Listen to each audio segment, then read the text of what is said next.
This is Prince Razael, and today I want to talk to you about how to master your reality. In order to master your reality, you have to first master the seen realm or the physical realm, then the unseen realm or the metaphysical realm. The seen realm or the physical realm deals with cycles, beginning, a middle, and an end. Nothing in the physical realm is ever going to stay new. Everything has a time span, like a circle, a cycle. So the whole point is, if something is going out or something is dying, then you really don't want to invest your energy into that, because it's going to die, and at the end of the day, you're going to be left with nothing. But if you can understand the cycles and you see that it's a new energy wave that's coming in, then you can invest your energy into that. And the outcome will be very lucrative, because you will be there through the whole cycle instead of just the end of it, as most people are. For example, religion. Most young people nowadays are not really into religion. Most of the people that's into religion is like people a little bit older. So if you're a young person and you try to invest your energy into religion, but in today's times it's more of a spiritual, energy that's coming in, and if you're not involved in this spiritual thing, then you're not going to really know your place, because religion has been around for countless ages, and you see where we still at.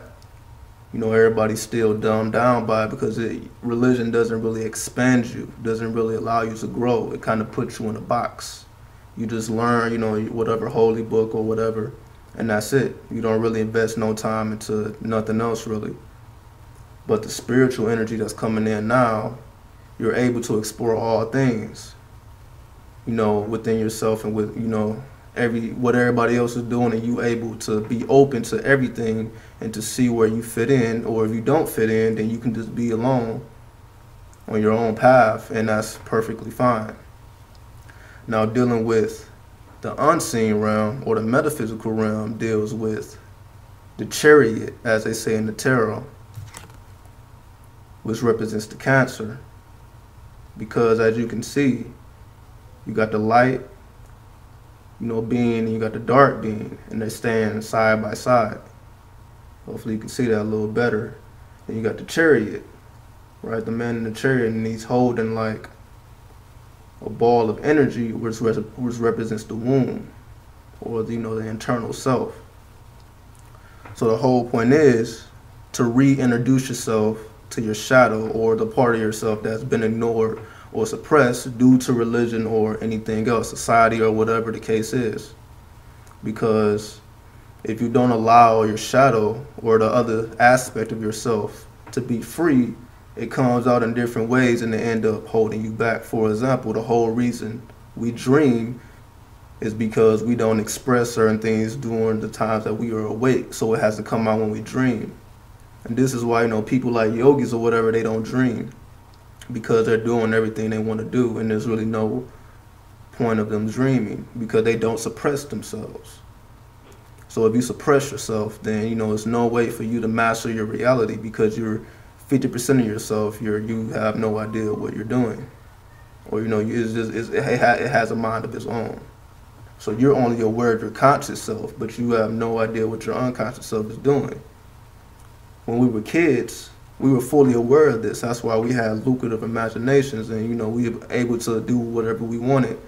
And some of us, we even had imaginary friends, and we accepted them. We were open to those things. We can see auras and everything. But over time, we lost it because of programming. Like, oh, that's not real, it's not real, it's not real. But in a sense, we pretty much deny a whole aspect of ourselves, our other half, and it's just kind of trying to reintroduce itself to us through dreams. That's why dream interpretation is very important for that aspect. So again, cycles, or the physical realm, everything has a beginning, middle, and end. So if something is going out, don't try to, invest energy into it, because it's not going to do you any good. Then the unseen realm, which is your shadow side or your shadow self, reintroduces yourself to your shadow self, which can be done through meditation, contemplation, or, whatever you're doing, just laying down, chanting, whatever you want to do, whatever relaxes you, and just be accepting and be open to whatever comes.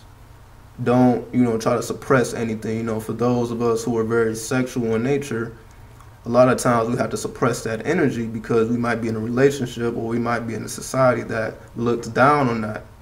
And it just might be your path or your purpose to be able to express that sexual energy, but not necessarily just, going off everywhere, just doing whatever, in a more constructive manner, such as mastering the art of tantra, or, anything in that area. So you have to be sure to not suppress yourself and to understand the cycles. If you do both of those things, over time, you can basically predict things. You can predict what's coming. You will know when to do certain things, when not to do certain things, because now you have your other half, or your shadow self. And it helps you. That's why they say your greatest enemy is the enemy within, which is your shadow self. But it can also be your best friend if you allow it to. But most people don't, because they suppress it. So that's all I want to talk about today. I'll get at y'all later. Peace and Hotep.